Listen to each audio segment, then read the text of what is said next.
this is the presentation I was telling you about that is very important. Let's recap it today. I left it last Friday,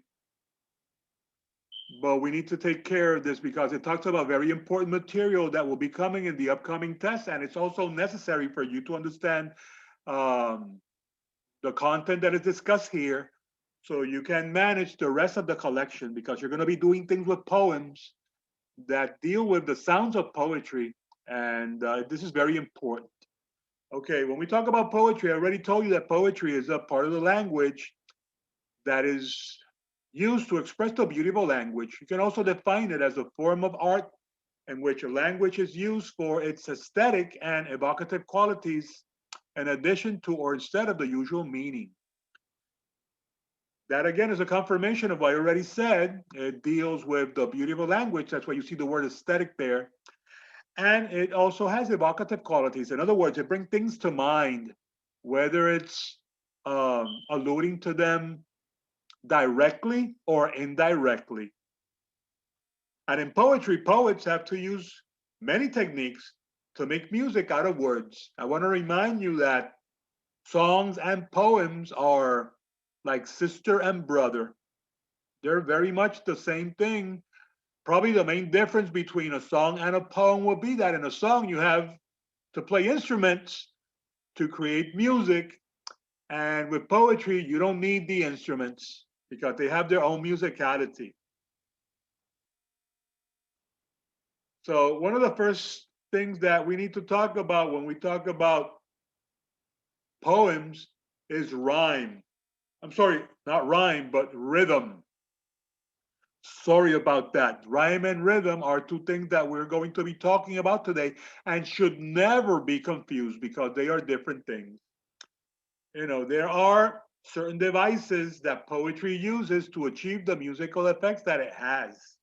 Like any music, music is going to evoke emotional responses. Music can be very emotional, so is poetry. So the most important device that is used to achieve music, the most common one also, is rhythm. And we can define rhythm as a musical quality that is based on the repetition of sounds. Sometimes those sounds can come from the human voice in the form of stressed and unstressed syllables or the rise and fall of a voice, but it can also come from any sound. Okay, let's do a little experiment to demonstrate this. Okay, guys, put your hands in front of your face, in front of you, like this. Okay, follow me. Do what I'm doing. Come on, guys.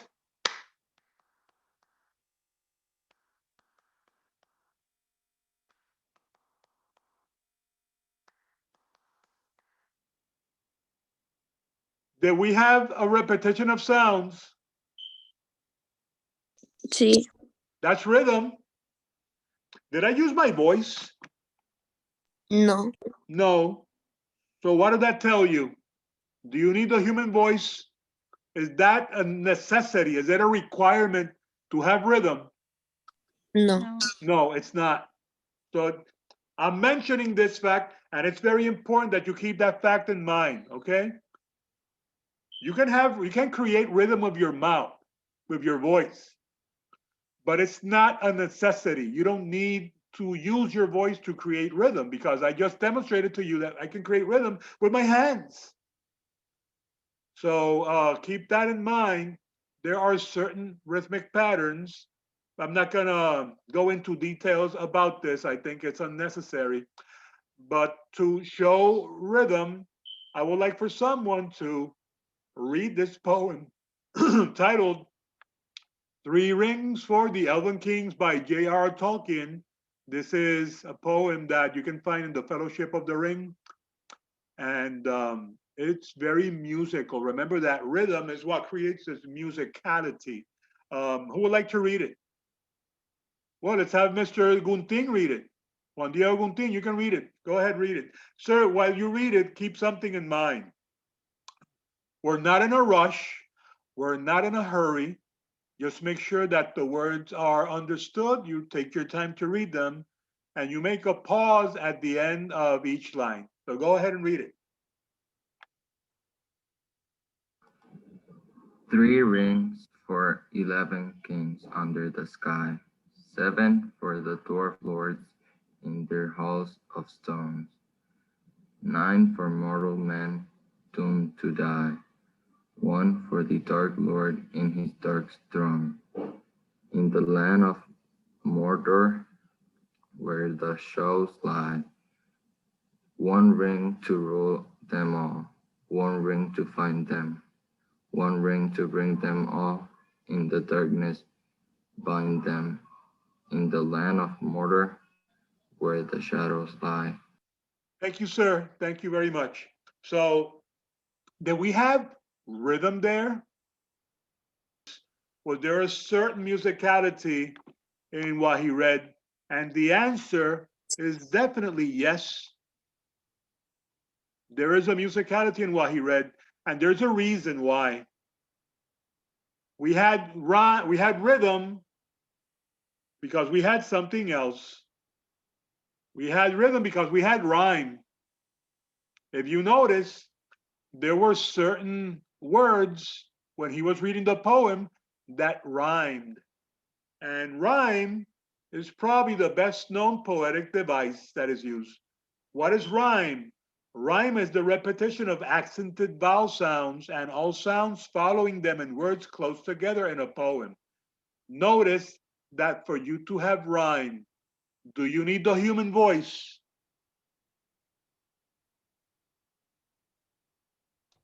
Yes. Yes, you do. To have rhythm, you don't. To have rhyme, you do.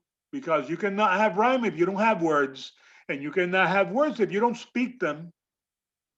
So you're seeing the difference between rhyme and rhythm. Why they should not be confused. So you can create rhythm with rhyme, not the other way around. So when Mr. Gunting was reading, there were some words that rhymed. And what is rhyme? Well, rhyme, as we already said, is that repetition of that sound. For example, here you have the two words mean and screen. Do they sound the same? Yes. Are they spelled the same? No. No. No. And noted that it has nothing to do with the spelling of the word. It has everything to do with the sound of the word.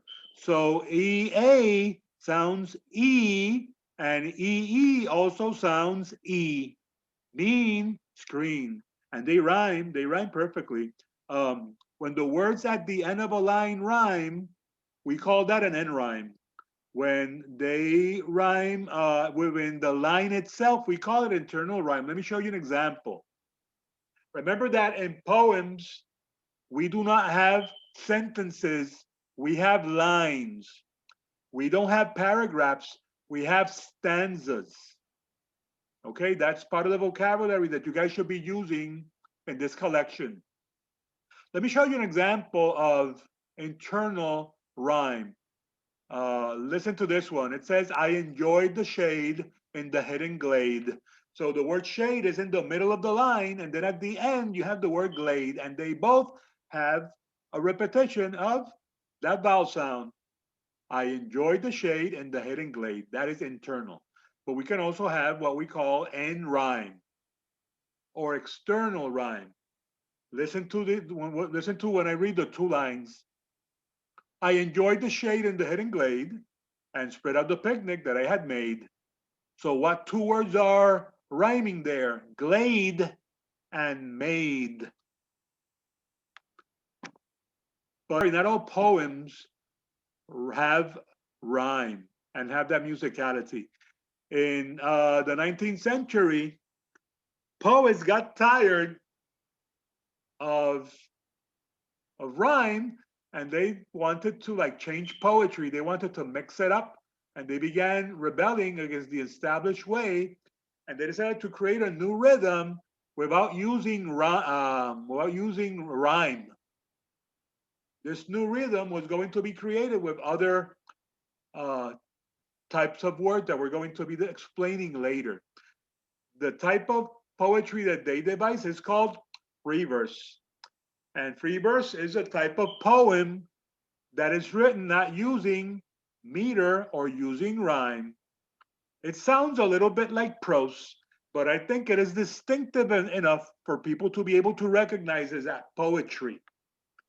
And here we have a poem that is free verse. You're not going to find rhyme here. Who would like to read this one? It's titled The Bagel. Miss Astrid Roman, could you read The Bagel? Yeah. Go ahead, madam, whenever you're ready. I stopped to pick up the bagel, rolling away in the wind, annoyed with myself for having dropped it as if it were portent. Faster and faster it rolled, with me running after it, bent low, gritting my teeth, and I found myself doubled over and rolling down the street, head over heels, one complete somersault after another like a bagel, and strangely happy with myself. Excellent, madam. Thank you very much. I enjoyed your reading very much. Notice here, we already saw internal rhyme and end rhyme. Do we have that in this poem?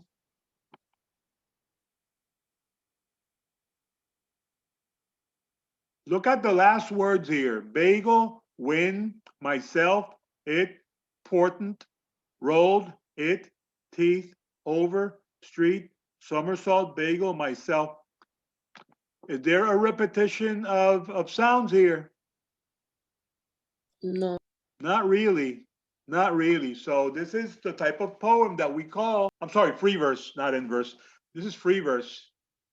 Now, when you have poems that have rhyme, as we already saw, they sometimes have a pattern. And I'm sure that this is something that you have seen before, rhyme schemes. And rhyme schemes refer to a pattern of rhyming lines in a poem or in lyrics for music. It's usually referenced by using letters to indicate which lines rhyme. It is the pattern of end rhymes. I think that's the best definition I can give you for rhyme scheme. It is the pattern of end rhymes. Let's look at this poem down here. It says, the way that, wait a minute, I have this thing in the middle. Okay. And not letting me see the last line. Okay, now I can see it. The way a crow shook down on me the dust of snow from a hemlock tree. Did we have rhyme there? Yes. Yes. The answer is yes, we had rhyme there. Let's see where the rhyme is. Let's look at the end words.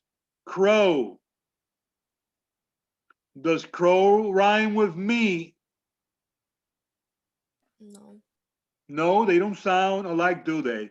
So we can identify the first line with a letter A.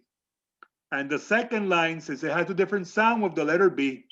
But then we go to the third line and we see the word snow. Does the word snow rhyme with any other of the previous words? Yes. Which one? Crow. Snow rhymes with crow. So if crow has an A, I'm going to identify snow with the letter A also, to identify that there's a pattern here of a repetition. Then I look at the next N word, which is tree. Does that sound from tree have a counterpart before it? Is it the repetition of another word? That sound, Yes. with which one? Me.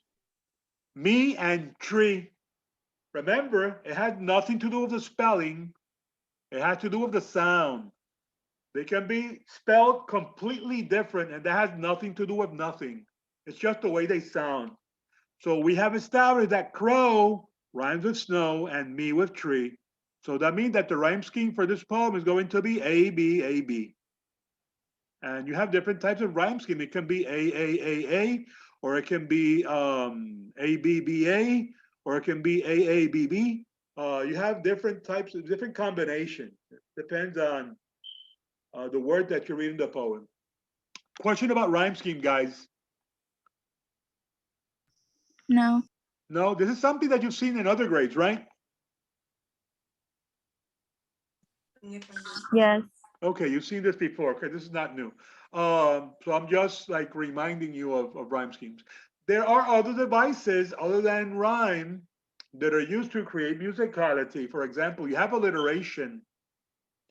And alliteration is the repetition of initial consonant sounds. And here we have an example. The Pompey piped at the post as Pipo pounces. What you heard here was a p, p, p, p, p, or the sound of the P being repeated many times. And that creates like a certain sound effect, right? So that's what alliteration refers to. Another device that is also used is the onomatopoeia. And the onomatopoeia is a word that is also a sound effect. It's a word that sounds like the thing it describes. Words like buzz, crash, clang, hiss, purr, squeak, boom, and many others could be considered onomatopoeia. For example, I'm sure that if let's say that you were going to school and you arrived late because you were in your mom's car and there was an accident, right? You would come and probably tell me, Mr. Soto, I'm sorry I'm late because my mother had a car collision. Is that the way you would say it? A car collision. Or would you say, Mr. Soto, we had a car crash? Which one will you use? Car crash. Why? Why not collision? Why car crash? Which one sounds more exciting, more interesting? Car crash. Crash? You're recreating the sound. It's like a sound effect. It's more dramatic. That's why we use onomatopoeias. And not only in poetry, we also use it in everyday speech, don't we? So we don't say I've never heard anyone say, oh, we had a car collision. People say, oh, we had a car crash. And you're making the sound of what it sounded like, crash, right? But in poetry, this is another device that we also use. And you're gonna see it in other poems. These were the questions that you were supposed to send from last week, okay? So make sure that this has been uploaded. In today's lesson, there's no upload required, I think. There's nothing that you have to upload, I think, if I'm not mistaken. Let me go to the next lesson. Okay, this is the poetry reading model. It's important, guys, that you get, if you don't have your books, I'm gonna give you a minute to go get your book now. Because I told you last week that in this collection, you needed to have your book with you, right? So if you don't have your book with you, go get it now.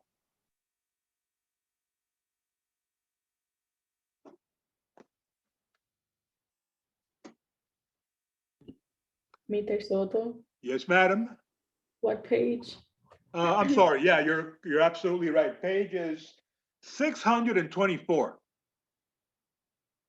Page 624. And this reading model is going to showcase some of the things that we have learned in the previous 3 lessons. Remember that our first lesson in this collection dealt with imagery and poetry. Our second lesson dealt with figures of speech. And the one that we have just discussed from last Friday deals with sounds, which is probably the most important of them all. So let's move on. We're going to be engaging 2 poems today, and they deal with bonds. You know that in life we experience different kinds of bonds. You have bonds between friends, you have the bond between the husband and the wife, you have the bond between teammates in a sports team, you have the bond between people that are from the same country. We have different kinds of bond, but few bonds in life are as profound as those between the parent and the children. That's a very powerful and very important bond. That's probably the first bond that is established in the life of any human being. That bond between the father, the mother, the daughter, and the son. Um, and we're going to be reading two poems that deal with those bonds, with those deep feelings that are always the type of thing that are shared between parents and their children. Before we go to the poems, I would like to ask you a question. I'm not going to ask you to make a list, but Mister, I'm going to ask you Mister? about what are the things that we say to demonstrate the deep feeling that we have for each other. What do your parents tell you, or what do you tell your parents to demonstrate that bond that you have? Mira, condenado. That sounds familiar. Mira que te voy a matar. I hope not, right? I hope not. Mira contra allá. I hope that's not what you're hearing. I hope that you're hearing nicer things, because I cannot imagine that you're living in a household where that bond is not apparent, where that bond is not celebrated every day, because that is something that the love that we have for each other is something that needs to be celebrated every day. Some people do it with words, some people do it with actions. For example, in my household, we're more of less verbose and more action oriented. You know, an embrace, a pat, touching a shoulder, a big hug, a big squeeze, a kiss in the cheek. You know, those kind of things to communicate those deep feelings that we have in the family, right? But sometimes we express it with words. And I would like for you for a moment to share, what do they tell you? Not some of the other awful stuff that you heard, right? Aleida, what does your mommy tell you? Amorcita, or something like that. No, mami, Oh, mi mami, amor. depende su mood, me trata. Yeah, but when Ay, let's say when she's mami. in a good mood, because sometimes you guys put the parents in a bad mood. I'm fully aware of that. Yeah, 100%. But when everything's chill, when everything's cool, what are the things that mommy or daddy might tell you? Pues mi amor, chula, o cosas así, me llama por el apellido, depende. Okay, what about you? What do you tell her?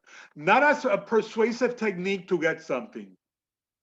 Okay, because sometimes when you want something, you go, ay, mamacita, papacito, something like that, mami chula. No, no, no, no, no. No, you're weaponizing words, okay? That's not what I'm talking about. When you really want to demonstrate affection, because you know, you're not really looking after something, okay? Separated from persuasion. What things do you tell your parents? Mom, dad? Yo la llamo por mami, pero después, pues, si le digo te amo o algo así, pues, le doy un You abrazo. do, okay. Anybody else? No? Okay, remember guys, not showing affection, that's no way to live in a household, okay? So parents and children have this very strong bond. It will last beyond death. Believe me, my parents are gone, and the bond remains. That bond remains. So let's go to Mr. Soto? first. Yes, sir. Okay, thank you. All right. So let's look at the first poem that we have. It's titled "A Father's Son." I'm sorry, "A Father's Son." I was thinking of the family unit. "My Father's Song" by Simon Ortiz, and it deals with what this man is remembering from his childhood, something he saw his father do. And I need someone to read my father's song, and I'm going to ask Mrs. Gachis, Ms. Genesis, to read that one, because she has a wonderful voice. Thank you. You're welcome, madam. Please allow us to enjoy the beauty of your voice. Don't rush it, okay? Okay. Wanting to say things, I miss my father tonight. His voice does like catch, the depth from his chest, the tremble of emotion in something he has just said. To his son, his son. We planted corn on spring at Aku. We planted several times, but this one in particular time, I remember the soft damp sand in my hand. My father had stopped at one point to show me an overturned furrow. The plowshare had under breath. The burrowed nest of mouse in the soft moist sand. Very gentle he scooped tiny pink animals into the palm of his hand and told me to touch them. We took them to the edge of the field and put them in the shade of the sun-moist comb. I remember very softness of the cool warm sand and tiny alive mice, and my father saying things. Lie back, daughter, lay your head. Be Okay, tick madam, okay, that's the other poem. Oh, sorry. Okay, you got carried away, right? You're enjoying yourself. Thank you, madam, for reading my father's song. Well You're done. welcome. Thank you. I want you to notice something about this poem. This poem has it all. What's this poem about? Well, this poem is about, as I told you, a man reminiscing about his childhood. And I think it's very clear from the poem that the father made a living by doing what? What was his father? A farmer. A farmer. Now, I don't know if you know anything about farming, right? Some people know a little bit about farming, some people know nothing about farming. I know a little bit about farming, and I can tell you that farming is a very hard life. It's very tough. That's not for the weak. Not just physical, but emotional. You have to be physically strong. You need to be mentally strong too, emotionally strong. If not, you will not survive. You will not make it as a farmer. The reason being that sometimes your crops fail. It will happen sometimes. Can you imagine working for almost a year or working for months to achieve something and then see that something you were working for destroyed? Can you imagine that? How devastating that has to be? So I think that, farmers need to be like tough people. There's a toughness that is necessary for you to be a farmer. I'm not saying that you're a bad person. I'm saying that you have to be strong in the inside. Now, what this poem is about a moment about his father that surprised him. His father is this tough, probably rough farmer, and he sees his father do something. One day they are borrowing the land because you have to make burrows in order for you to plant the seeds. And they find something. What do they find? A mouse? I'm sorry? A mouse. They find a nest of mice. They find a nest in the dirt, in the sand. And if you're a farmer, is that something you want in your farm? No. No, Well, why not? Because it's your because it Plant. destroys the crops. They're gonna mess up your crops, definitely. So what I would imagine is that the first thing that he would have done when he found the nest was like start stomping on them with his boots and destroying them, right? That would be like the reasonable thing to do. But that's not what happened, and it surprised the heck out of the son. What did the father do? It was shocking for him when he saw his father do what he did. What did the father do? pick them up. He picked them up gently, very gently. Have you seen anything that is newborn? A newborn puppy, a newborn kitten, a newborn child. Have you seen anything newborn? How fragile they are. Yes. They're very fragile. I remember the first time I picked up my son, my newborn son. I was terrified. It was it was exhilarating, but it was equally terrifying. Because I was worried that if I grabbed him the wrong way, I would kill him. Because he was so soft, he was so tender. So when you see a newborn, they're very fragile. And Simon is surprised to see his father being so tender with something he thought he would have squashed easily. And he removed them and put them away. So that's something he will never forget. The time when this man demonstrated that loving tenderness, that both things can coexist at the same time. The roughness of being a farmer with the tenderness of, caring for another animal. Even though that animal can grow up and mess up your work later on. Okay? Because that potential is there. This poem has it all because this poem has figures of speech. If you look at the first stanza, it compares his voice to a song. If you see that there, between the third line and line number 8, it compares, that's their comparison. His voice is his song. So you have a metaphor there, you have a figure of speech. In addition to that, in the third stanza, you have, even though most of the poem is free verse, there's a moment where there is rhyme. The word furrow and burrow are there. So we have this rhyme. It's internal rhyme because they are inside the lines. And there's also alliteration. I told you alliteration is the repetition of consonant sounds at the beginning of words.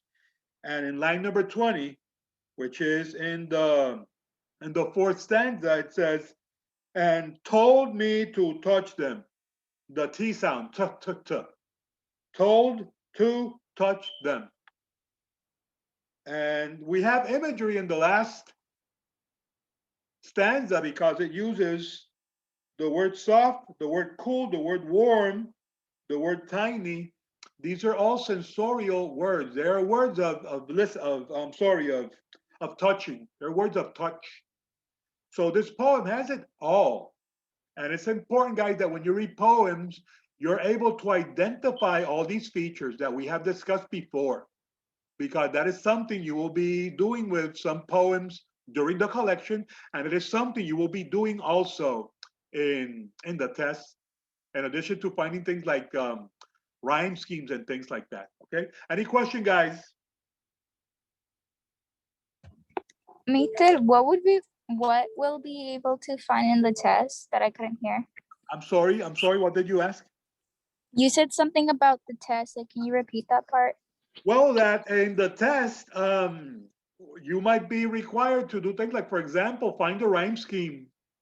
But you're going to be, or analyze a poem, or find this or find that. I mean, that's why I have taken the task of teaching you about imagery, figures of speech, and the sounds of poetry. It's not just so I can hear myself talk, it's so you guys can learn these things, because later on you're going to have to analyze these things in poems. Was that clear, madam? Yes, thank you. All right, thank you for asking. There's another question, there's another poem here that Gachis wanted to read, but I don't think we have more time. The poem titled First Lessons also is about the bond between another father, but this time with a daughter. The first one was about the bond between a father and his son. This one is about sharing that tender moment. The other one is about the father, a terrified father, and his daughter, where the father is teaching his daughter how to swim in the sea, in the ocean, in the beach. And he had to let her go, like all parents, right? That's what parents are supposed to do. We're supposed to like teach you and then let you go. And that is terrifying for any parent, but that's part of the job. That's the job we have to do. And in this one, instead of the daughter talking, what we have is the father talking.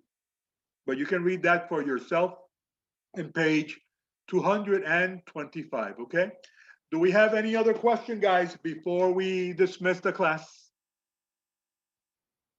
Mister, al final del like el PowerPoint presentation, ahí tenemos que hacer después cuando terminamos de leer una página de assessment del libro, y eso no hay que enviarlo, ¿sí? No, you don't have to send it.